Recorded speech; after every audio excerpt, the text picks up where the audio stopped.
Okay, everybody. I cannot even put into words how powerful this episode is. It's come through divine synchronicities, kismet connections, serendipity. It's the episode that you guys didn't even know you demanded. And it's with my dear new but deep friend, dare I say, Aliki. And I was asking her how to pronounce her last name, but she's like, it's just Aliki. And Aliki is a healer. She's healing and she's a comedian. Yeah. And we've been healing together, laughing together. And this is just I'm so grateful that, and 3 hours notice. Yes. Thank you for having me, though. You said yes.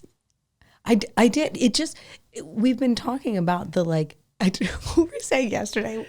We had a day together yesterday, and now, dare I say it, we're best friends. I don't know. I'm glad you feel the same. I knew you were saying it, but not saying it. Yeah, if you're my other best friends listening. Yeah, to all our best friends who we haven't even told that we're best about friends, each other. No, but deep makes sense. And I think we talked about it yesterday, but I was telling you about the little ways I'm listening to my intuition. Yeah. But this was one where it was just, it's just a yes. It was just yes. Because all day I was kind of I kind of had this day free, and like you said, I'm traveling soon, so it was nice. But then when you asked, there was no feel. It's, when something is a yes, and when something is a no, you know. You really do. In my body, it was just a yes. It was yes, this makes sense. Wow. Yeah. I'm so honored. And Coming so from you honored. in your follicular phase, that means a lot. I am. I'm in my follicular. That's how deep of friends we are, guys. I know her cycle. You do. And I'm feeling bad right now because I'm I don't actually know which phase you're in. I'm in luteal. You're in luteal. Oh, I'm in my luteal phase. But it was really powerful yesterday because we had you do this ideal scene about the kind of life you're ready to step into, which in many ways you already are. And one was just I show up, I'm myself, and the people get it on camera and I leave. Yeah. I'm just the talent. And then I called you today. I'm like, how would you like to show up in this studio, sit down with me, get recorded, and then leave? You just handed it to me.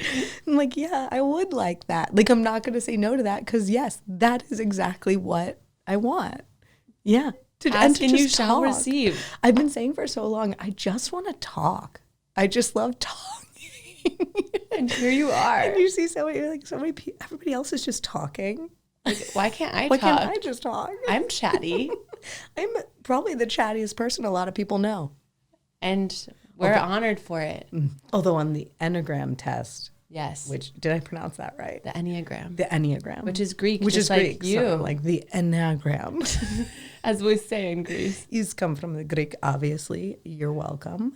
But no, on that, I was noticing that there's this element of, I'm definitely so talkative, but I do think in groups I've become, I don't know, people would probably disagree. They'd probably be like, you're the loudest person I know. But I think there were questions that were can you pull back and just listen to the group? Mm-hmm. And I definitely now have entered a place where I'm simultaneously all I want to do is talk, but then immensely relieved to not have to talk in social settings, if that makes any sense at all. That does make a lot of sense. I want to talk when there's a stage. But if it's a networking event or I have to meet new people, then I'm going to spare and protect my energy. I'm I want to talk if I'm the center of attention. Otherwise, yeah. I am not a talking side piece. No. But to give you guys context, the Enneagram, for those of you who don't know, it's a personality test like Myers-Briggs, etc. And I was telling Aliki yesterday that her video that she made of my wellness friend. Yes, intense wellness friend, yeah. Well, do you want to share what the ending line in it is? And then we'll go into both of our Enneagrams from there. Right. So the ending, the video, which was improvised mostly in that scene. It was improvised. And it just felt right to end it with a nice lean in of are enough. And that's because it's an intense wellness friend talking to their friend. you know, saying bye to their best friend or to their friend that they go on walks with, and just all the things they want to infuse into them as they part.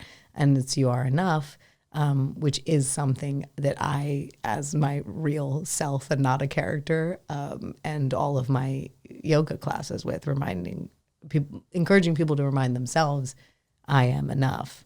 And then you said that was the big part of your. That's the base. So I'm a 2 on the Enneagram. So I was like, when we met we had such a day yesterday, guys. We went to Love Coffee, and yeah, we were talking about it there because on Love Coffee they write your name on this stamp, and it's like blank is deserves love, and it's like Meredith deserves love, and I'm like, yeah, it reminds me of like as a 2. Our core wound is that we are not enough. That's why we're always over proving, or like, let me do this for you. And we get so good at intuiting other people's needs to make ourselves valuable because we don't believe we're enough just as we are. This is the unintegrated 2, as in 2s who haven't done the work. Although, what is the fucking work? You know, what is the work? What is the work? Like, are we doing it? Are we working? On that video on Wellness Friend, that's where I first learned about this test, because when it kind of popped off on TikTok, a lot of the comments were like, oh, this one's definitely an Enneagram. I think a lot of them were 1 and 2, Enneagram 1 or 2. I feel like 1 or 2 is what I was seeing a lot of. Yeah. And I knew the Myers-Briggs, like I studied interpersonal communications in college, and like we did a bunch of personality tests. But yeah, that was the one I didn't know, and so that's where I learned about it. And now I know you remember, and you've closed a circle where you've made it make sense for me, because I'm kind of like, what are all these people commenting on here? Like, I don't know what that is. What is it 2? What are these numbers? And then I was like, oh, I'll do it eventually. Let you guys chat it out in the comments. And I just feel like I've done it at the exact right time. Perfect. Yeah. And the thing with the Enneagram is when I read it for the 2, so I made Aliki do a test, which is like the integrative 9, which you pay $60 for, but it's worth it because you get a 20-page PDF. And when I did it for the 2, I was like, I feel seen and attacked. But my journey as a 2 has been like knowing that I am enough just as I am. So I made Aliki today when I texted her, oh, can you come on the pod? Because I was going to have another friend, but the friend canceled. And then I like debated. I was telling you before the podcast, I was debating for like 2 hours. I'm like, well, Aliki and I spent all day yesterday together. Like, what if she's sick of me, needs space? You know how some friends you need to like work up endurance to. She's leaving for Iceland soon. So I debated for 2 hours. And then I'm like, checking in with my highest self, I'm going to text her. And then you're like, I'm coming. I'm doing it. I said yes. And then I'm like, great, take the Enneagram test. And I forgot until you said it now that it was 177 questions. And because you did, to be fair, you sent it to me much earlier in the day. But again, just as like, yesterday was great. Like, here, you know, there's the test. So you were like, did you get your results? And I was like, I'll take it right now. Like 1 second. So I truly took it from like from like 3:55 to 4:30. And we were gonna have an Enneagram reveal, on the show, but you know, as someone doulaing you into the Enneagram world, I was like, you actually do need moment to process and digest. I did not realize that it is a 20-page PDF, but yeah, I am 9. Wow. Yeah.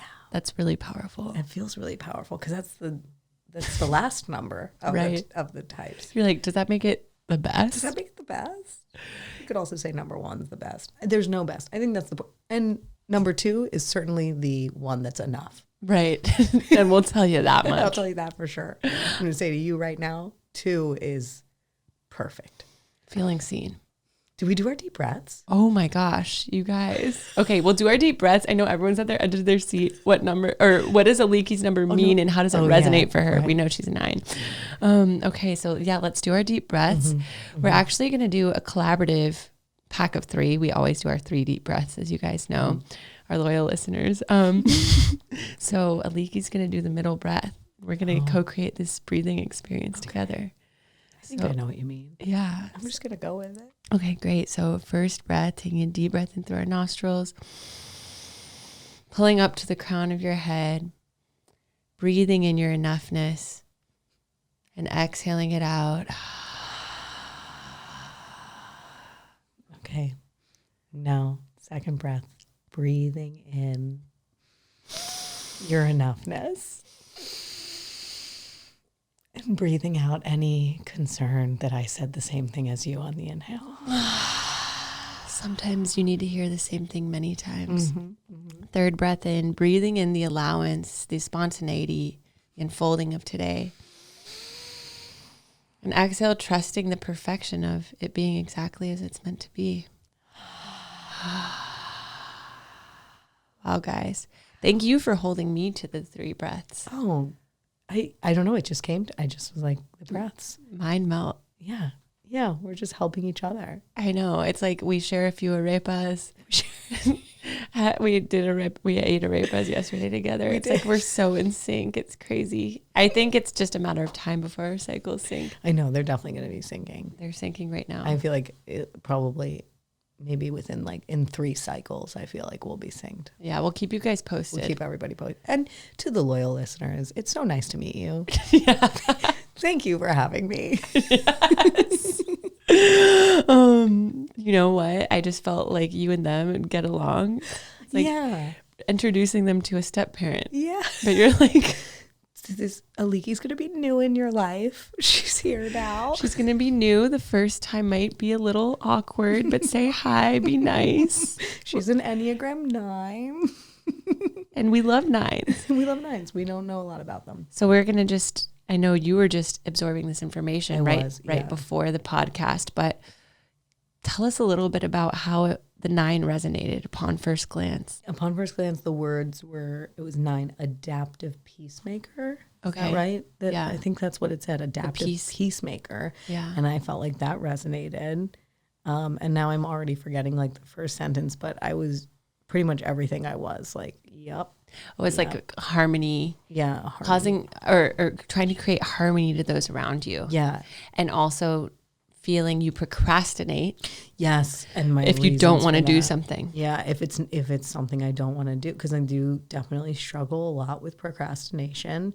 But yeah, I've come to realize that it's because it's for all the things I don't want to do. It's like your body telling you no. It's just like a big no. And I'm just like, this week I've been like looking back and realizing how much in life was stuff you don't want to do. Like, I know I feel like a big baby whining about school essentially, but it is wild to think how much. Let's just go there. Like, let's just go there. Everybody went through it, you know? Yeah.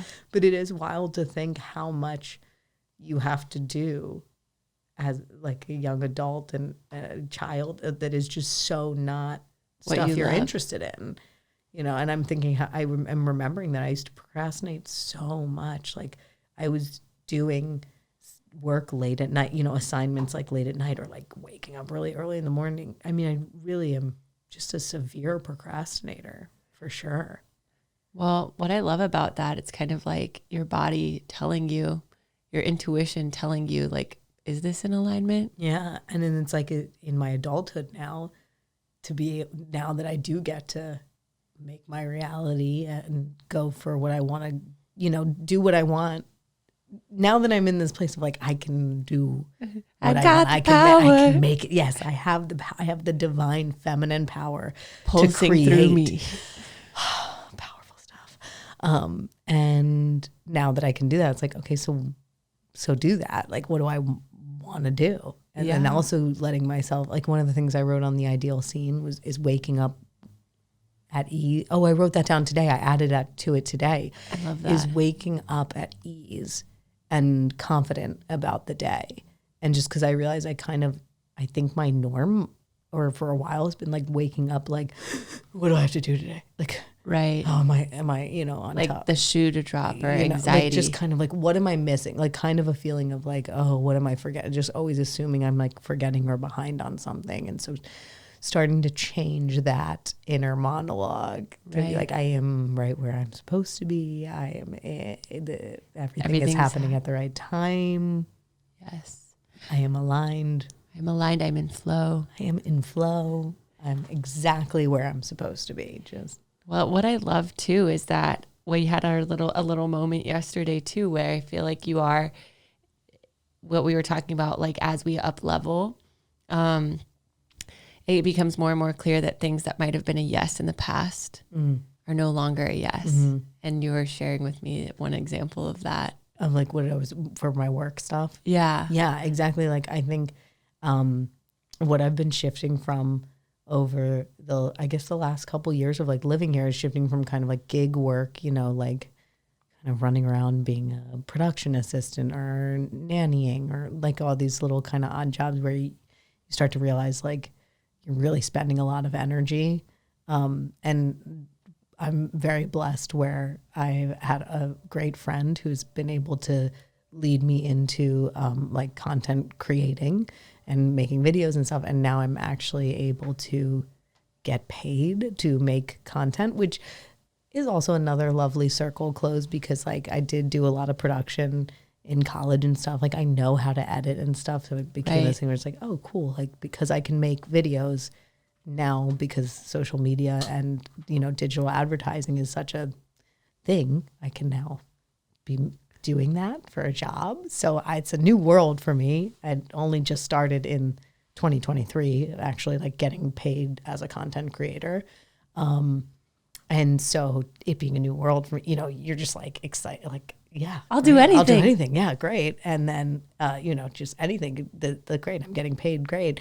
But now it's entering a space of like, oh, no, I won't do anything. Like there's a rate, like I have a rate and now I'm getting to stick to that rate. So the past couple months, there's been a few times where like I just can't imagine. I can't believe that I'm like this, this is my reality. Businesswoman negotiating now, but like knowing my rate and sticking with it. But truly, I do need to acknowledge that each time I've done that, I've had a friend.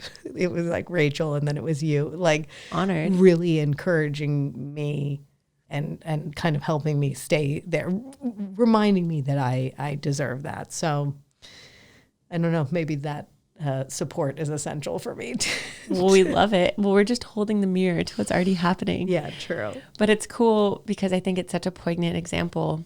Spencer sometimes tells me I use the word poignant wrong because I use it like it's a perfect example, but he says poignant is only used when it's like a sad coincidence. Oh. Anyways, I don't know if that's that makes true. Me want to look it up. I know. That makes me, can I look it up? Yeah. Because I'm big on that. Like when a word comes up, like whenever I was like taking care of kids or my husband is from Bulgaria. So sometimes we get into, he knows a lot of words. He knows all of the words. But we love that. I'm really big on like, but what is the meaning? Like, but actually. But how is it really? But actually, what is it? What is its essence? Okay, poignant. Evoking a keen sense of sadness or regret. Oh my God, I've been using it so wrong. Yeah, a poignant reminder of the passing of time. Because I use it to mean like a perfect reminder. So you maybe you mean precise? Yeah, something like that. Or maybe you just mean perfect. It's perfect. It's just perfect. It's powerful. It's just perfectly poignant. Archaic is sharp or pungent in taste or smell. So yeah. Quite. So and then I also get fascinated with the origin. Like that's why it's probably a not as positive thing, right? Because it's rooted in like, oh, it's stinky. Yeah, it's a stinky reminder. But I support you using it however you want. But now we know. I love Thanks that. for letting me do that. Of course. No, I'm glad because it's like I don't. To our loyal listeners, like we would never do you guys dirty. Yeah, like and I also feel like if I'm sitting there listening to a pod, at least me, I'd be like, wait, but what is the? I'd probably go Google it in that moment. So. Start twitching. But yeah, all of that's to say is I love that example because I feel like it's like each step of us like owning our value, and it's like when we own it, we get more aligned opportunities that match that. But it's like. One of my old mentors used to say, we show people how to treat us. And so it's like you owning your rate for certain things and being like, I actually have worked hard to build my creator brand. And this is like the standard of what I'm getting paid. Cause it's like, if you don't say that, then they're like, great, she's such a steal. We hope she doesn't like wake up to her value. Right. Yeah, right. And I don't have any reps or anything right now. So I am like, I guess my own manager. And you have to think, you're like, oh no, that's what a manager would be doing for me. Negotiating. That's what they'd be doing. They'd be being like, this is how my client deserves this much. So yeah, I guess maybe there's like, that thing of like, talk to yourself the way you would talk to your best friend. Or like maybe there's like a manage yourself the way advocate for yourself the way a manager would. Like, you guys heard it here first. Like, yeah. Yeah. You can buy our masterclass for $3,333. But no, it's true. And it's $33.33. Our favorite angel number. You can pay in installments. Payment plan. But yeah, I feel like it's so real. And it's always like we were talking about yesterday, it's always scary when you like send that email or set your value, because it's like, oh, but what if, and there's always that lag time of like, maybe it takes a second for like the next job or thing to come in that does match that. But it's like one of my favorite manifestation coaches in the manifestation coach space, Lacey Phillips, says it's the magic dark, which is like when you're tested and maybe you're tested, and the old you would have been like, oh no, you're right. Okay, I'll do it for this much. And then it's like telling the universe or whoever you want to call it, like, oh no, I'm not ready to operate at that value. Right. Yet. But then you said no more. No, you made a new choice. I'm not operating that way. You're like, this is my new cruising altitude. Yeah. And also in what I was doing yesterday too was prioritizing what we were doing together. Like we were going to make a video, which I promise I will not procrastinate editing. I'm like, if you do, what does this say? You hate the video? No, it's that specifically, I told you yesterday, I don't love the technical side of it. I think I told you that, but then I don't like the technical side of it. So the editing portion, I tend to procrastinate, but I also do love it because once you get into it, like, then you're like, yes. And you're making like editing magic happen. It's like very fun. And then, but these are the things, of course, I can push through and learning that, okay, I don't love editing, but I definitely love that more than all these other things I was doing. So I'm definitely going to prioritize and then eventually outsource. Right. Eventually. Oh, that'll be great. But then I am concerned that I'll like never be happy with someone else's with someone edits. Yeah. But your edits are very powerful. Oh, thanks. And also Rachel edits amazing. I was going to say yesterday seeing you, circling back to a few things, like for which we definitely want the viewers to know about your comedy journey, because I think it's so powerful and so many lessons in there itself. But getting to see the artist at work yesterday, where you're like, it's not the first idea we come to, it's not the second idea. Usually it's the third idea, because we had this whole thing with like ceremonial grade. It's like the obvious thing is like cacao, but then it's like ceremonial grade flax crackers, and then we're like, no, okay, the joke will be ceremonial grade toilet paper. Yeah. And I was like, wow. Right, that third idea thing. I do believe that is an Adam McKay thing. One of the Second City. I thought it was Aliki. Went through. I know.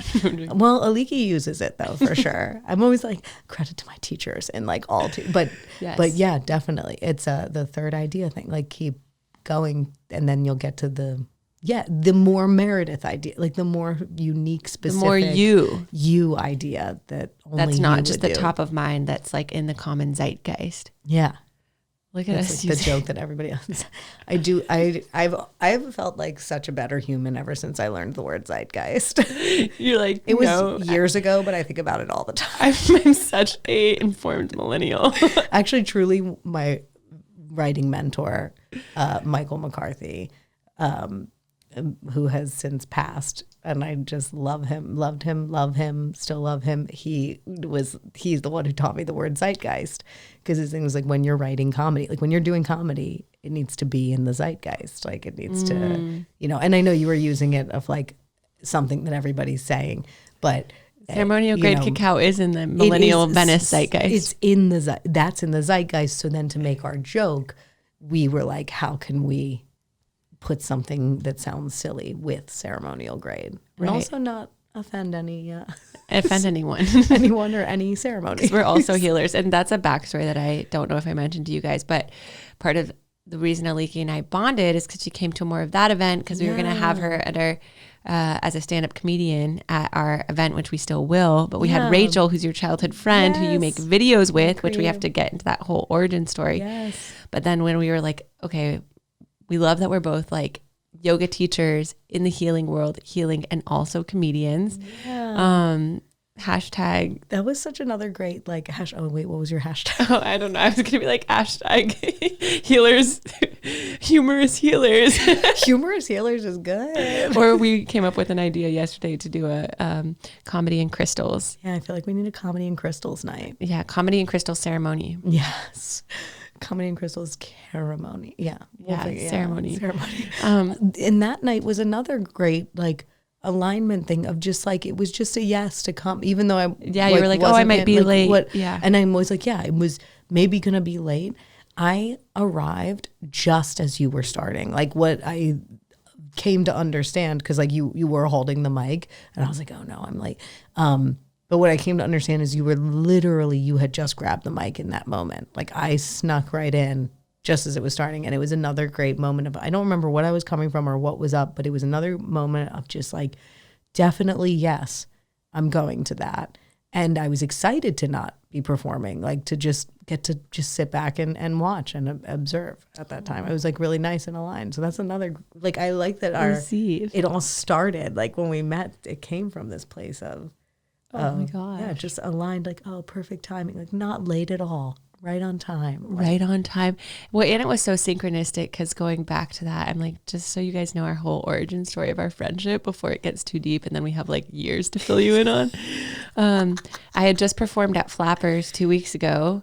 My first stand up, and I met this guy, Michael Stevens there, who's like, oh, you should perform at this place at Greenleaf. Mm-hmm. And did you perform there? Yeah, I performed there. Yeah. And then I was like, oh, you need some female comedians. And then like, I think he connected me to you and Rachel, and then I reached out to both of you, and then you said you were coming late. Anyway, so it was all like, I didn't end up performing at the Greenleaf thing, but it was like, but that's how we connected. Yeah. Like all these little, like I wasn't at Greenleaf, you were going to maybe come late, but you came anyways. Yeah. Wow. And even like that. Yeah. It's so nice. And it really does all come from just saying yes to the stuff you want, aligning with what you want, being like, no, this is where I am now. Yeah. This is what I do. And doing what feels good, like as per the ideal scene.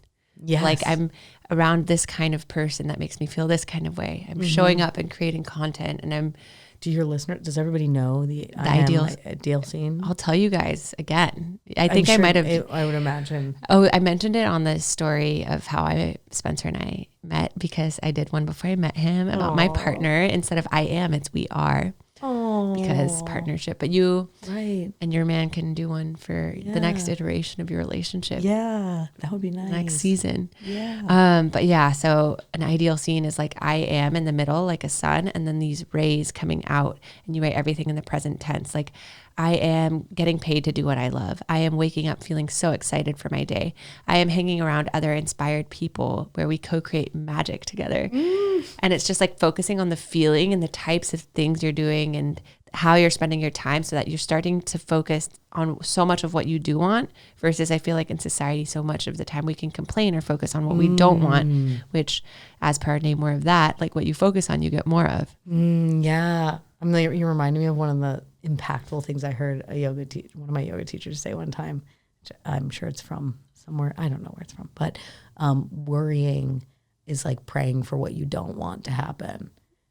And it's like, oh yeah, like, yeah, you're right. We do spend so much more time thinking about like what we don't like or what doesn't feel good. But that's, I think, because we don't feel like we have permission to really focus on what makes us feel good. I don't know. It starts to be like when I'm like, oh, I procrastinate the stuff I don't want to do. I just can hear like everyone being like, well, duh. We all have to do stuff we don't want to do. Like it just kind of feels like it's like, that's hard work. That's what it takes. Welcome to hard work. Like, oh yeah, of course you want everything handed to you, or like whatever. Yeah. It just is like that critic just kind of kicks in. And I feel like that critic is like very much like our way. And like, it's society is like, yeah, it's like the inner voice, like the helicopter parent or something. Yeah. And it's like also very masculine of like doing. And I think now what I'm finally coming into is the feminine, and allowing myself to be in my feminine and move slower and be soft. You look so soft. This is one of the videos we just posted today. Like In my soft girl era. Complimenting our clothes. It was like it's one of the women women meeting ones. up. Yes. And we're like touching each other's clothes, and mine's like like cashmere and silk or something. And I'm like, it's okay for me to be soft. I love that. And I'm just like, but really, but actually, I actually am like, you're like, but actually, I want to be. But actually, that's my reality, and I'm like living it and feeling it, and dressing as such, and yeah, just like actually, yeah, it actually being okay. Yeah, to be that. Even it feels weird to like say it out in the world, but I guess that's how, you align with it happening. And or circling back to what we were saying about the videos, because I think this is a great reminder hearing your journey. When I was getting to say I was seeing the artist at work yesterday making all the cuts, doing the da-da-da, I'm like, wow, Leaky's such an expert at her craft. You're like, where is the light? Let's get a multiple takes in. Anyways, I was like, wow. But then I was like, that's why all of your other videos are so funny, because you get all these like random shots that like no one would think of. Anyways, but can you share, because I think this is a great example of what we just said, of like getting to wake up and do what you love, of like your journey where you did go to school and get a master's for screenwriting, and then Rachel was like, just start with one TikTok. Right. Can you speak to that and like how that's blossomed? Right. My background is like, I did theater in high school. I just like liked the performing, liked the entertaining, wanted more of it, like did more of it in college. But on our, there was a comedy show in college I did, and then I went to Chicago and was doing improv and sketch there. And and then I did screenwriting, an MFA in screenwriting with a comedy concentration, where I was supposed to like move here March 2020, pretty much, like right when the pandemic hit. I was supposed to move here for a development internship. And I still did that remotely, but the pandemic obviously set us all on different paths, and sure did. It was just wild. And so once I did finally get here, I was very focused on like, well, the screenwriting thing. Well, I got to write something, and then I got to make it. I have to make a short film. I have to make a film so that people see me as a creator. Like, like as someone who is a filmmaker, I guess, and because that's what I had been taught is the way you make a thing, and then you have a proof of concept. Like it was always like making a thing is the best way to get seen. But right. Rachel was the one that was like, as I'm like, okay, so a short film about, she was like, yeah, for sure. Or that could just be a TikTok. And I was like, mind blown. What's my degree for? It's like, as with all the degrees, it's for nothing. No, I'm kidding. But it was like, what? And I kind of had to sit with that for a little, because I think at first I was like, I don't know. I think I still have to do this thing, right? That's what everybody says. But yeah, right. Hire the production crew. Everybody says the money. You gotta do it this way. And that's the same in every industry. We were talking about stand-up too. It's like you have to hustle these circuits, do these things. Right. There's always that ladder, no matter what industry.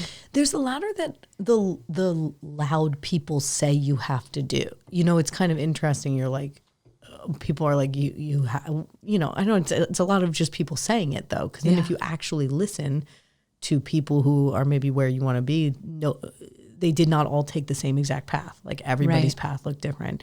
So I'm so grateful to Rachel for shaking me out of that. And she's so great at doing her own independent projects, and has been since we were in college. Like she was over in Syracuse. When did you guys meet? We met in third grade in Wilmington, Delaware, at our elementary school in Delaware. And we were besties from third to eighth grade. Ooh, and then there was a hiatus? A hiatus because we went to different high schools and colleges. Wow. And then she came here. She went to Syracuse. I went to University of Delaware. But it was interesting because I would see her like making her own videos. Like I was making videos with my comedy show. But it was always nice to see her making her own videos. And she was just doing already. She was doing the sketch stuff on Instagram. Yeah, she had an I think improv troupe there. I think she was doing stuff with people in college too. But like she was literally like, I think, putting sketches on Facebook, and then like she did Vine, and she's always been on top of it. doing it. And she loves making videos. Like, it's so wonderful to see her work and to see how self-motivated. The self-motivation is amazing, because I think it was in the Enneagram, like I am so about the people. I'm so about people. That's why, like, improv, I really loved improv, because it's so much about your team and, like, right, you're all in it together. You're in it together, and a rising tide raises all boats. And it's like there's something of like, I think Harold Ramis said this, of like, it's not that an improv team is as strong as their weakest link. They're as strong as their ability to compensate for their weakest link. So it's like, truly, there's no like, oh, that's the reason we're bad. Like, no, we're all responsible for helping each other to lift each other up. We are family. Like, we are taking care of each other. So I feel like I get a little lost when I don't have a team, like being on my own. And it's kind of cool because, like, Rachel's an only child and I'm a middle child. Oh. And like, yeah, I didn't have to, like, you know, she had to like create her fun and like do, right. you know, I could generate just, like, her fun. I could just like run away from my brother and like pick on my sister. No, we weren't always fighting each other. Wait, so then you guys reconnected after college? Yeah, we always stayed connected, and just like, you know, softly connected, like always, you know. And like when she had friends in Chicago, like she connected us when I was there. So it was nice because like now people who are out here, I actually got to meet in Chicago because she connected us. And then when I came. When I knew I was coming to LA, like how I thought I was coming here, right. March 2020, we were like gearing up, like it's happening. You know, like, of course she was like the first person I was talking to of right. like, she was the person here that it was like, I'm coming. And it was like really like. She's like my people. Showing, and I knew we knew we wanted to live West Side, and she lived like in Santa Monica area. So it just all like, aligned. You know, was great. And then obviously it was postponed, but then we continued, like she would visit Delaware during the pandemic, and we would have like the outside hangout, you know, around like a bonfire, like when we were all distancing and everything. Yeah. We would go for walks and whatever. So that was really nice because we got to connect on a deeper level before again. Yeah, like really reconnect before coming here. And then once I came here, I was like trying to do the screenwriting thing, but like truly, you know, all just like it felt like shots in the dark, like just like submitting to contests or right. that type of thing. But truly, like who's reading this? No one's reading it. Like, I don't know, it just was weird. And then my husband and I were planning our wedding in Greece. Oh my gosh! And I gave myself permission because I was kind of becoming a big thing to just do that, like to just. Plan the wedding. Like once it got closer to it, like full permission. Just full permission. I was like, you know what? You're kind of freaking out about everything. So what if you didn't have to write a screenplay? I realized that at the end of every day that I didn't write, I was just like so disappointed in like myself. Beating yourself up like a mom, like a helicopter mom. Just like another failed day or whatever. And I was just like, this blows. No. So I just said, I'm going to take it off the to-do list. And I just took it off the to-do list, and then I just planned the wedding, and I just finished up with planning the wedding and the plans and all that. I also was going to Chicago to shoot a short film at that time that I was working on with a friend from Chicago. So I also was like, you know what, I'm going to do this. I've got this creative project. This is definitely happening. Like I was going there right before, of course, an mostly improvised film. Right. Love it. But it was a fun project. So I did do that. So I was like, I'm doing that. So we're good. I'm just planning the wedding.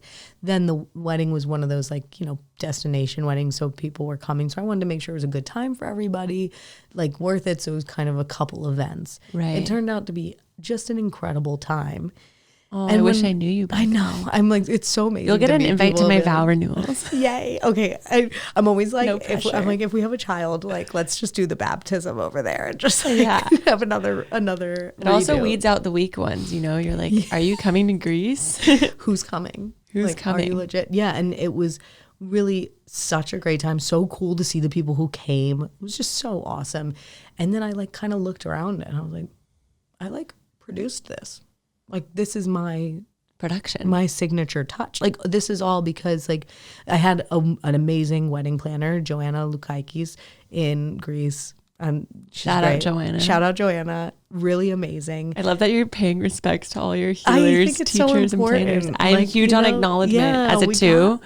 So I love this. I'm like, how can I take credit? But I know that I can take credit though, because I worked with her. Like, it was a collaborative experience. I made the decision. She asked me, and it was like I started to realize, like, oh, I make good stuff. Am I amazing? I was like, am I kind of awesome? Like, am I like a great time?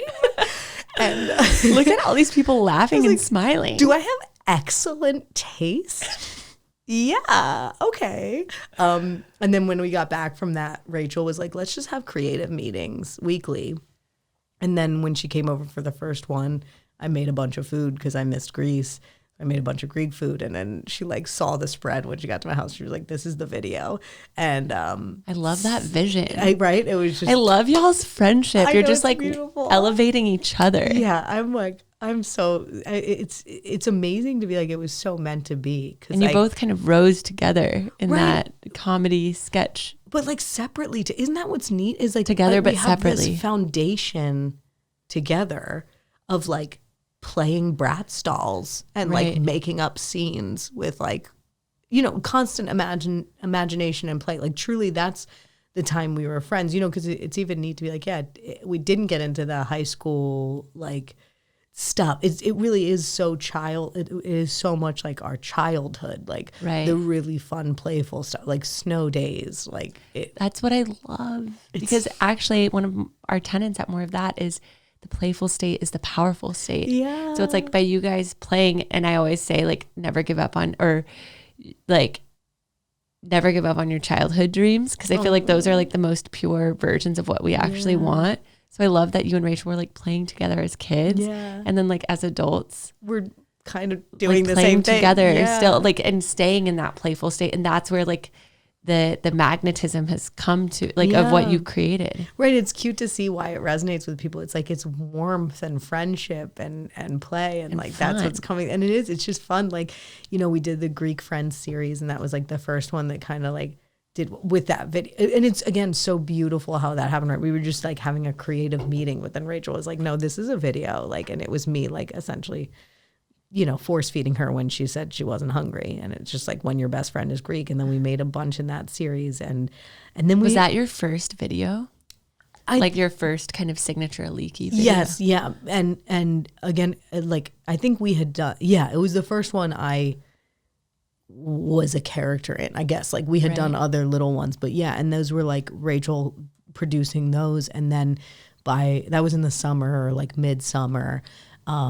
And we also did so many other fun ones. Talking about the play makes me remember, like, we were doing these, like, nail salon ones or, like, these massage ones where I just play these crazy characters, like, it was, like, no one, like, massage therapist or something. And just, like, what was the massage therapist doing? It's ridiculous. Like, I fall asleep on her at one time. I'm just like, relax, And then, like, I remember one of them ends with me, like, above her, like, I know, just like jumping on her, like it's just so all those kind of like odd things that happen. And again, that like funny editing and like just kind of quick editing. I'll have to send you those ones. Oh my god, I can't wait to see. It was these nail salon ones and these massage. I want to do more of those. Those are, again, so funny, just us like being absurd, just absurdity, a lot of absurdity and fun.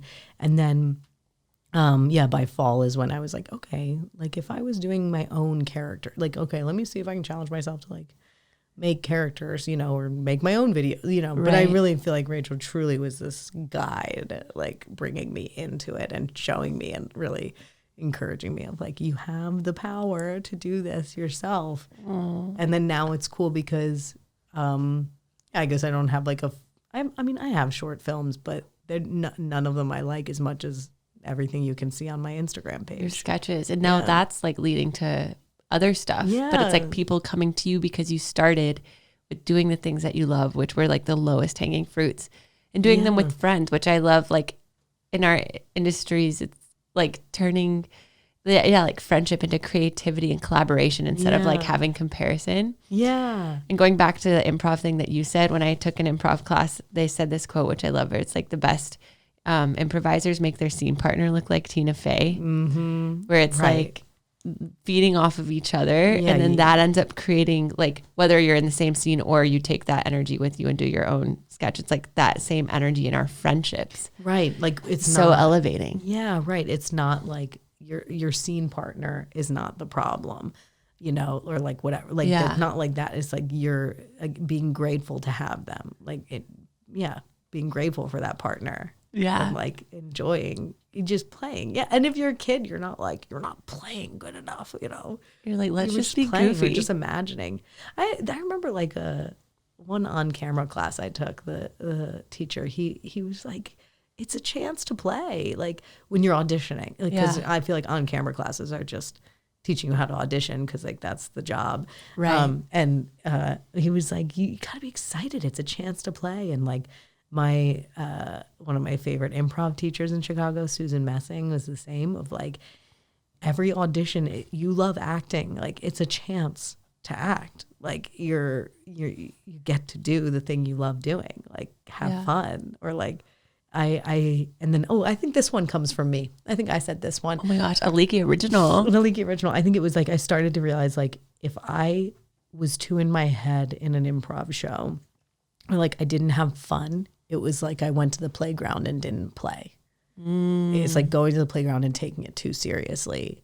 And now, you know, and then there was a shift of getting out of my head and, you know, actually just having a good time and enjoying myself on stage and not staying up at night afterwards thinking about it. What could I have done better? I should have lashes. I like got out of that, which was really nice. I'm just like, you're just making stuff up. Like we're having fun. So yeah, now I'm so blessed that through following partnering, your heart, following playing, my heart, collaborating with friends. Yeah, like I get to play. It's so fun. Like I'm so grateful. And yeah, doing that test today, I think one of the questions was like, I don't know. It was making me realize like, oh, I am doing what I want to do now. Like it's just that it was quite a journey to get here. You know, I mean, like in college, when I started doing comedy in college, I was like, it would be so cool if this was my whole life. Like if this was all I did. Like, right. And I guess I'm there. I'm there. I think you're there. I'm there. And affirming it's like, you're there. A full decade later. I graduated in 2014. And my last semester, I did do a program at Second City called Comedy Studies, and that's what got me out there.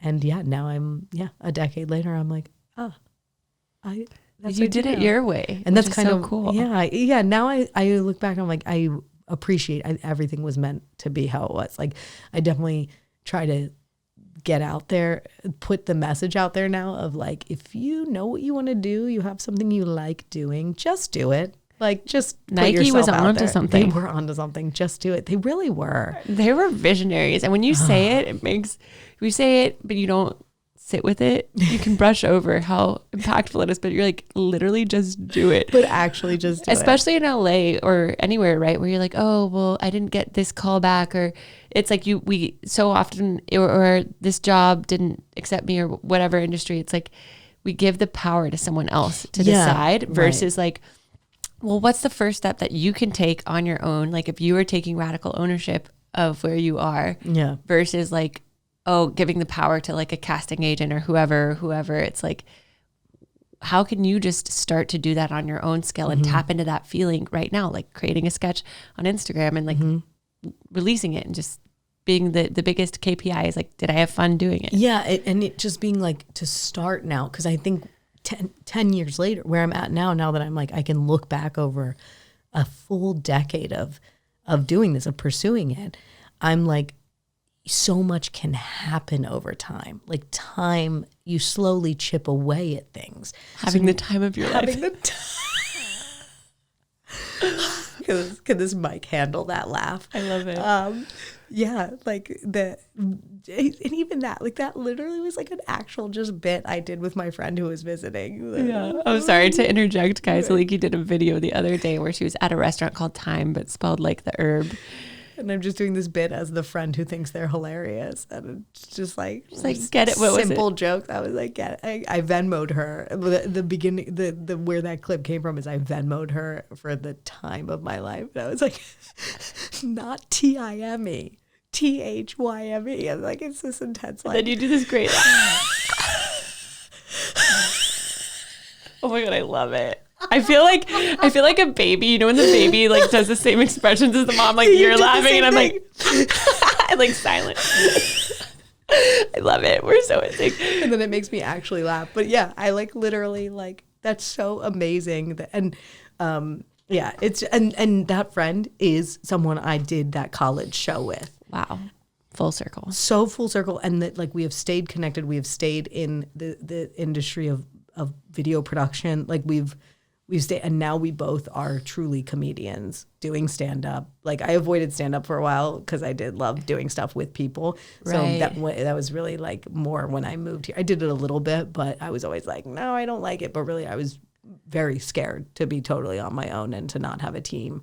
Right. And I was definitely scared. Like now I just can be honest. Like I was scared. I was so scared to do stand-up. I was scared to put myself online in videos. Right. I was truly scared to be seen. I realized that. As much as I like love being the center of attention. And what helped you get over that fear? Again, probably time. You're like my yoni egg. I'm like, it's now or never. Yeah, my yoni says it's now. Like it's just like it's now or like, or I think Rachel really helped. Rachel pushing me to do the videos helped a lot.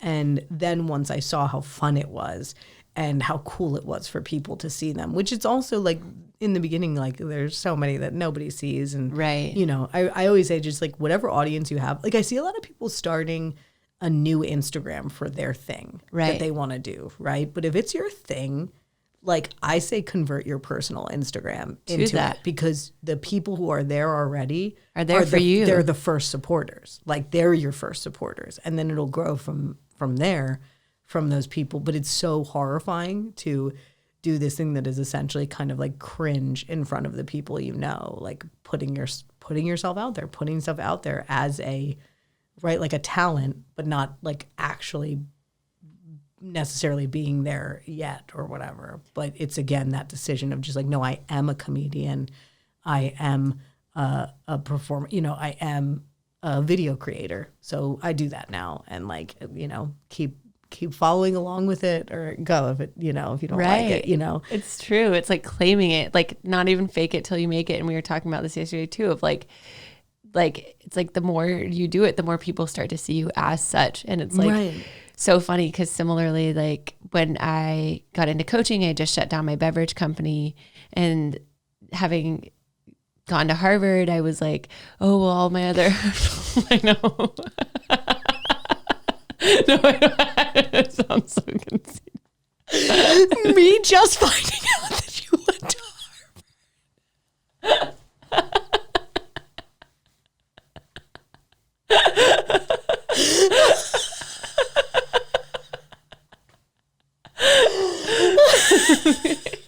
Like having gone to a school in Boston. I was just overhearing these guys like out a window from somewhere. I was overhearing these guys be like, people who went to Harvard guys always say like, oh, I went to school in Boston. I was just hearing this the other day. I'm like, oh, that's interesting. It's so funny because I'm happy you didn't say I'm really happy. But it is like, it does feel like you're like, I know it's not a thing, but then it's like if you don't say Boston, but then when you do have to do the Harvard reveal, it's like even more worse.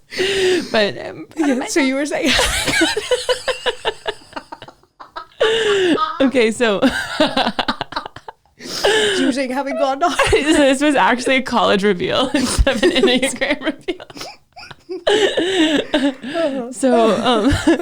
So like having gone there, I came, you know, there was like a lot of people who were like Forbes 30 under 30 or who had done a lot of like incredible things like that can also happen anywhere. There was a high concentration in my class, but like, no, It could definitely happen anywhere though.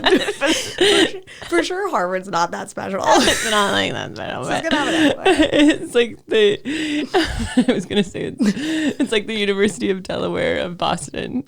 Same thing. Yeah. Definitely the same. It's like the UCLA of the North. No, I'm joking. Oh But my okay. gosh. You guys were all kidding. We're all equal. But It's all the same. it's all the University of Life. Am I right? Like everything we were saying about me being like worthy and valuable and everything is not thrown out the window now that I found out the person I'm in the room with went to Harvard. It's all the same. So- did I mention I went to improv school? I did say that, right? Yeah, and you have a master's in screenwriting. Right, in improv. I love it. So Yeah, that must be wild though, So- having gone to Harvard. Yeah. so anyway, so I was gonna say, I was noticing some imposter syndrome Right. when I was like first announcing like, oh, I'm gonna like put out my coaching program, Right. because I was like, oh, well, my friends who went to school think like my startup didn't make it, you know, like and who they'll think, who am I to be a coach? And so I almost didn't like put it on Instagram, or I'm like, maybe I should start a new Instagram for my coaching. But then I was like, fuck it. Nice. Let's just do it. And the most ironic thing was my first few clients as a coach were people who went to Harvard with me, who I really respected, who were like, I've always admired how like free you were, or like, cause I kind of took the road less traveled after school and like taught yoga around Europe and played music with So Far Sounds around Europe, and like, yeah, kind of just had more of a renaissance moment. And he was like, I've always admired how you were so like creative and just put yourself out there, and I want to learn to do that too. So it was so funny because people who I was afraid would judge me ended up being the ones who like wanted that permission for themselves, but it's like I couldn't give them that permission until I gave it to myself by announcing my coaching program. And then meanwhile, that was the thing they admired most in you. Like that's what's crazy is like the thing that we are, that the thing that makes us special. It's weird because it's like everybody else already sees, but they're not going to like go out of their way to be like, hey, I just want you to know you are exceptionally skilled at this and you must put yourself out there. You know, I got lucky where I had this lifelong best friend be like, you got to do this. You're really good at it. You know, like, but I realize it is wild to be like, okay, but if that hadn't happened, how much longer would I have gone without giving myself permission? And so it is really beautiful. Once you do it, you're like, everybody's like, yeah, I knew that about you. And you're like, this is like, you remind me every day. Well, like, could you have changed my life? But it is that thing of like, really no one's going to be like, hey, you are an incredible artist. You need to, it's like once you have to believe it yourself. You have to believe it. You have to do it. And that comes back to the value thing with the money, with the friend coming full circle, or like with your work coming full circle of like, we have to, no matter what other people see, it's like, we have to claim it before it like can take action, because someone can tell us as much as they want. But if it's like, we don't change or we don't step into it, for it to actually manifest in your physical it's like a rite reality, of passage to embody it. To embody it and like make the changes on it. And then everybody's like, yeah, it's my favorite thing about you. They're like, yeah, you're really good at that. And you're like, oh, okay. Now I see. I'm so happy that you did, you know, say screw it and put it on your actual Instagram. I'm glad I said that and you weren't like, I made a new Instagram. I made a new Instagram. No, but yeah, and then you see that, right? If you had made a new one, those people wouldn't have seen those people that know you. Like that's the thing is like, these people are in your, you know, digital community, your circle there because they know you. Totally. And that's a funny thing too about coaching. It's like, I don't have like a huge amount of followers and so it's just like advice I've given to new coaches is like, you just need to alert your current network that you're doing it. And it's like, yes, Instagram is the reason I've built like a full livelihood out of coaching, but it's not because I've grown my Instagram exponentially. It's because the people who already followed me knew about it, started coaching them, have coached their friends, getting referrals from that. But anyway, so it's just like owning, I like to say our shame is our superpower. Wow. Yeah. That's true alchemy. True alchemy. Wow. Yeah. And I was going to say, before we go into the meditation, just because we haven't fully touched on it, but we did a little bit at the beginning, but I feel like it's part of the reason why we resonated so hard being yoga teachers and comedians and on our healing journey. Like, what has been the latest Aliki musing in your healing journey, and how is that kind of alchemized with this? I mean, that you're claiming in this chapter. Yeah. I even feel like what we're doing right now, like I think like the not being a character, like putting out myself out there now is like a next layer of like, this is just me. Like we're sitting here and I'm just being me and I'm not necessarily, I don't have punchlines or like, I'm not being a character. Like it's just a leaky. It's just me. And it's fighting back that like who am I to just ramble on a podcast about myself? Like kind of like, I think it's now coming into letting, I guess, knowing my power and my gifts. My power is like the gifts I offer. I mean, definitely what I feel my purpose is and what's driving me is to bring joy, like spread light and levity, because I think existing can be heavy and hard a lot of the time. And my goal is to just lighten the load, bring joy to people. I just like making people laugh. Like that's all I want to do. And obviously, because it also makes me feel great to do that. So it's weird when I'm not making people, it's weird to like have a sincere moment or like. But we love all sides of a leaky. I know, and acknowledging that people will receive. People aren't going to be like, ugh, stop, ew, like make me laugh, clown. Like that they aren't interested to learn more or listen or whatever. So I think even this is just cool for me. Just talking. I mean, you make it easy. Bestie, wow. We've been friends for millennia, right? I know. Like we were friends in a past life. We must have been friends in a past life. If we did a past life regression. It would make sense. I feel like it's so fun because when we first started communicating, let's keep holding hands. Okay. No, we can finish your thought. We can metaphysically hold hands. I gotta say, I'm upset that my nails aren't completely done, but it's okay. I love that though. You know what? Beauty in the imperfections. Exactly. Perfectly imperfect. Or no, just perfect. Right. I feel like, I think it's so cool because from the start meeting you, I was like, or like when we started communicating, you sent voice messages and I was like, whoa, voice messages. Oh my God. I'm that friend. I was like, wow, this is new. This is interesting. Because I think I had only had voice messages with people I like knew. But then I realized it was like so nice and like freeing and like, we can just send a voice message back and forth. And it was so nice that it wasn't like this formal, like whatever. I don't know. Cause I was like, she's a businesswoman. Like, oh my gosh. This woman is a businesswoman. And then when you were voice message, I was like, and she can hang. Like, oh my gosh. And now now that I know you, it's like, oh, this makes complete sense. Like you're so chill and just flowing. Like you're so go with the flow. Like it's not tense, Thank you. It's so nice. I try to be like Hannah Montana. Best of both worlds. Best of both worlds. And you are. And you are. What? Thank you. Miley. Yes. Feeling seen. You are. You really are best of. Yeah, because I think at first like seeing your Instagram or what, because I think that's how we were communicating. I was like, she's business. Like she has an event. Like, These how-tos. Where you really are the best. And I wanted to say about you on the note of like childlike playfulness, I was genuinely reflecting on our special day together. I was genuinely like your energy, you have that. And there's moments where you like laugh and where I'm like, if you get to feel like a kid, like I feel like a kid with you. And I'm like, that's great. I think that's really great. I think that's wonderful. Like just kind of like when we were being silly and like, yeah. And like that's so nice to be, like sober adults, but still feeling that play and wonder. So that's what I wanted to say that I appreciate. That. Thank you. Yes. Wow. How great that everybody gets to witness our budding friendship. I feel the same though, but I live for those moments. Cause like you said, like too, like I have my own anxieties and thoughts, spirals that I can go down and stuff. And so it's like, I seek out like moments and other people that share that desire to like lean into play too, because it's like, we can create that even if it's not our like default. It can be like we can lean into it. Yeah, we can lean into it. We can create it for ourselves, and that's like the magnetism and beauty versus like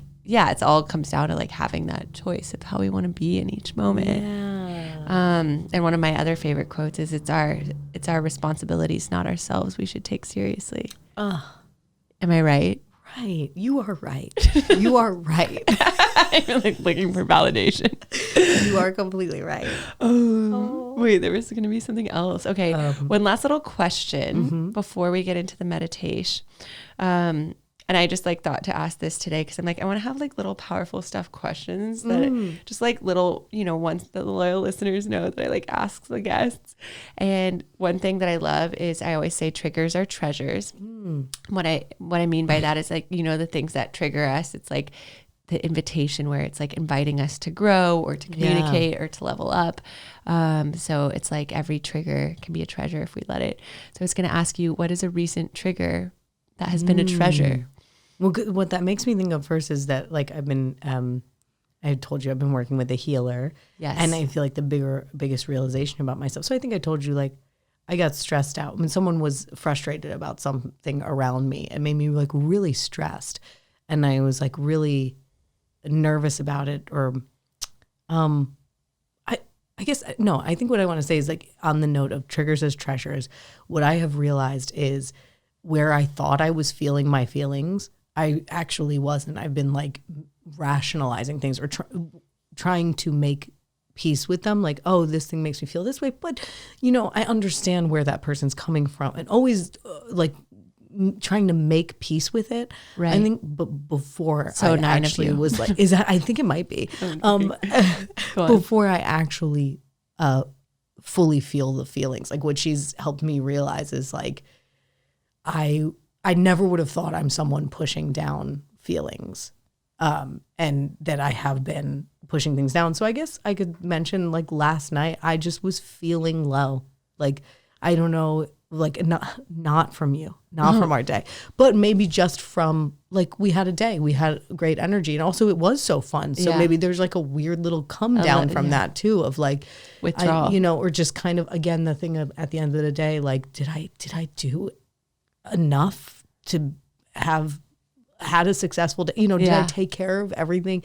I think it was that. And I just, though, was able to I just cried about it. Like it wasn't about a specific thing. Right. It was a feeling that I had of maybe feeling disappointed or like I hadn't done enough and realizing that I've been like kind of having that feeling for a long time. And that's what I've been like struggling with and has been keeping me low. And then I was simply crying about how sad it is that I've felt so sad, just this feeling giving for myself. Like, some love. Yeah, like a little like, and then my husband was so awesome and supportive. And he was like, just feel it, just cry. It's okay. Like, cause I kind of, it wasn't going away. And like, he was kind of like, what's wrong? What is it? And then I was like, but it's not anything. Right. Like, I'm just feeling well. And then he like just sat with me and was just like just cry about it, it's okay, just like.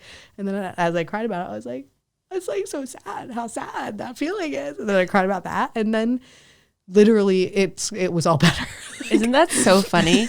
It's like an emotional colonic. Yeah, but it's a specific thing of not trying to think it away, right? Or rationalize it, realizing that the rationalizing is suppressing. Right. And it's like diminishing it. Right. I love that because Edith Eger, who wrote the book, The Choice, if you've heard of it, it's great. After you read Existential Kink when you're in Iceland. But she has this saying, heal it to feel it to heal it. And I love that you just gave yourself the permission of just like, I'm going to fully be in this and I'm going to let it wash over me. And I'm not going to, there's no reason or rhyme. Just going to let it, and I'm just going to keep doing that until it's all out, or maybe that's just what I have to do. But it's so much better than having like an endless like anxious story in my head about why I'm feeling that way. I think we go right to the story, and I'm like, no, there's no story. It's just a feeling that's in my body after years of like a pandemic and like blah blah blah blah blah. Just something in my body that needed to come out, just an emotion, and you let it come out. There doesn't need to be a story. Right. It can just be. Just like the videos. It's like there's no reason. It can just rhyme. Be. They can just be. Just go with what feels right. Wow. Yeah. So I do see why triggers are treasures. Like now I'm really seeing, I truly would have thought that I was feeling it to heal it. Like that I had figured that out, how to like feel my feelings. And then I've been made aware. There's a deeper layer. Definitely was like rationalizing and suppressing. Like, You can always go deeper. You can always go deeper. Always go deeper. Like our friendship. Like our friendship. We're going to go so deep. So deep. Meredith. If our other besties are hearing this, it's already too late. It's already too late. I'm joking. But what I do love, before we get into meditation, the last thing I'll say, it's one of my other things. It's a joke. I almost named this podcast The Last Thing I'll Say because So good. because it's never the last thing. But I have realized that recently, not about you, just about, it's like whenever someone says this is the last thing I'll say, it's never the last. it's always like they're about to drop a bomb. Never the last thing. Yeah. Yeah. The last thing I'll say. The last thing I'll say is at least 10 more things. Yeah. I was gonna say like some like crass soap opera line, but I'm like, don't do it. Anyways, so the last thing I was gonna say before the meditation is that, yeah, I just like love that both of us, and that's part of our Venice Girlies sketch. Yes. You guys watch this space. It's coming in hot. You'll see it. It'll be there. Is that we both love to do the work. Hashtag more healed than you. No, I'm joking. That we both love to introspect, work on ourselves, reflect, and we do take stuff like healing ceremonies and that kind of stuff seriously, but we're also okay at the same time. It's like the yes and of improv, tying it all back to improv. The yes and of taking that stuff seriously and laughing at ourselves. Yeah. And like being playful along the journey of like, oops, I made a mistake, or like my shadow side is self-sabotaging again. She's so crazy. But I love that you do that and have that same like playfulness too, because I feel like that is such a sweet spot in the Venn diagram, not only in like our personalities, but like how healing could be approached in general. Yeah. It's just one more playfulness. It's like not so serious. Yeah, that's what my Qigong teacher. I thought you were gonna be like, that's what my healer was saying. That she's in her in the actual Qigong class. She always is reminding it. It's just a game, like, because it's kind of, the movements that you can get really in your head about, like you want to do it right, and she's like, it's just a game. We're just playing. Let it just be a game. But I do feel like she's saying that on a more all-encompassing thing too. Like you're like, we're just playing. It's a game. Let's just see as much as we can in life as play and as a game, because so much is not that. So right. Yeah. So it's like when we can, what's in our control, why not? Let's just do it. And I love that about you too. I feel like you do the same thing. Thank you. Oh my gosh. Thank you. Would you like to lead a little 2-minute meditation, maybe about like playfulness, tapping into our play? Then we can round it out, give everyone at home a few questions to ponder. Okay. All right. I'll try a quick one. It's like my instinct is to be like, no, you do it. But okay. no, I You're can. like, but leaning in because I'm gonna growth lean zone. I'll lean in. And it can be playful. It can be silly. It can be a weird meditation. Let me just, I'll say this now. I don't know what's going to come out. Okay. So I'm just going to do it. Yeah. I'm just going to do it. Let's close our eyes. I'm closing my eyes with you. Let's take a deep breath. Whatever part of your body is against the ground, your feet, your seat, whatever is supported, just feel that support underneath you. And allow yourself to just settle into it. Just settling into where you are, imagining like if there was dust, it's all just settling. Just breathing and settling and truly just sensing your body and your breath, shifting from your head brain into your heart brain, and just feeling your beingness.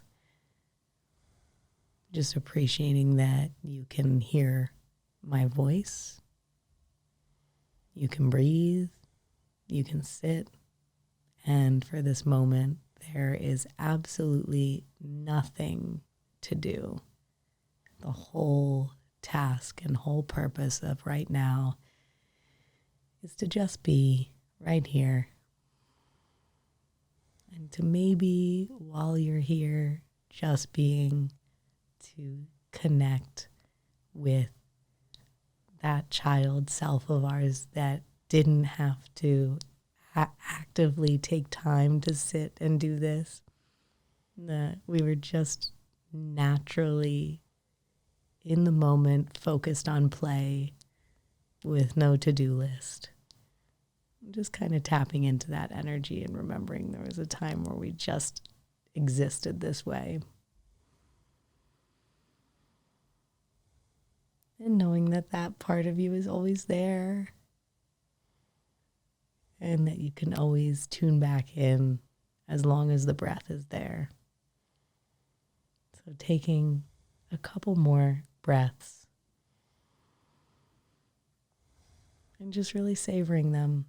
Savoring that you get to take a pause. You get to just be whenever you want, no matter what's going on. You get to take the time to just sense and be. So blinking your eyes open if you want to, or if you just want to stay in that space, just stay melted in that space. If that put you in a zone, just stay there.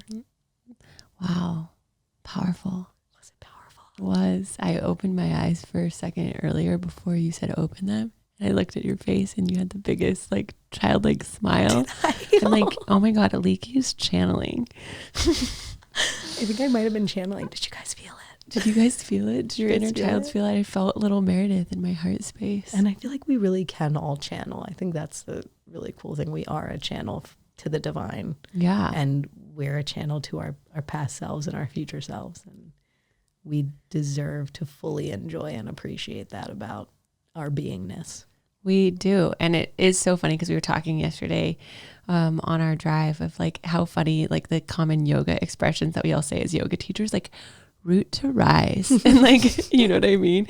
Trust the process. But we're like, kind of like the Nike, just do it. It's like when you actually slow down, and if you're literally taking that simple advice that we all know, your life would change. Yeah, it does. There's like, oh, they were onto something there. Yeah. Like, yeah, truly just focusing on your breath just changes everything. Like actually just starting with your breath and then going from there. Yeah, we love it. Okay, so if we're giving our listeners a few little questions to reflect on, we can popcorn based on kind of channeling from today. But the first one I would say is, where can you invite more play into your life? Where can you take yourself less seriously and invite more like playfulness or collaborative energy with like friends or people who inspire you? Yeah. And I'm going to piggyback on that and truly get even more specific with that. I want you to think about like the little moments, maybe even when you're alone, like not with people, like where you can fully control it, like actually letting yourself be more playful, more childlike, make weird noises. I don't know, like truly letting yourself be crazy. Like where can you allow yourself and give yourself permission to let go of the restraints that you've put on yourself? Yep. Yeah. Yeah, I love that. And then I think the last question could be channeling all of that. It's like, what is that next like ideal scene that you're ready to step into for yourself? Yes. Of like we were saying, wouldn't it be so cool if I woke up every day and got paid to do this or whatever it might be? And it's like, how can you do that right now? Yeah. From that sense of play. Like how can you tap into that feeling right now and do that now? I'm gonna say the same thing in a different way of what is the quality of the feeling? What is the quality of what you want? What does it feel like? Just let yourself just marinate in it, journal about it, hold your favorite crystal and put that into it. I love that. Okay, everyone. Well, thanks for being on this journey with us. The Enneagram, the word poignant. The word poignant. Play is power. I like how you really pronounce the G in it. Poignant. Poignant. Yeah. Thank you, Aliki, for being here. You're actually my first guest who wasn't my old co-host or my husband. I'm so honored. Isn't that crazy? But in a way, I'm probably in one of your past lives a husband or co-host. But right. You're like, but in this life, honored. But in this life, thank you so much for having me. Yes. Thank you so much for everything you've taught me already. Oh my gosh. In our baby friendship. And thank you, everybody, for listening. Having me. Thank you to the listeners. Thank you, loyal listeners, for opening your arms. And to any new listeners, thank you. Yes. And I'll link to your information in the show notes so everyone can watch your hilarious videos, healer friends. Aliki comedy everywhere. And thank you, everyone. We'll see you next week for more powerful stuff.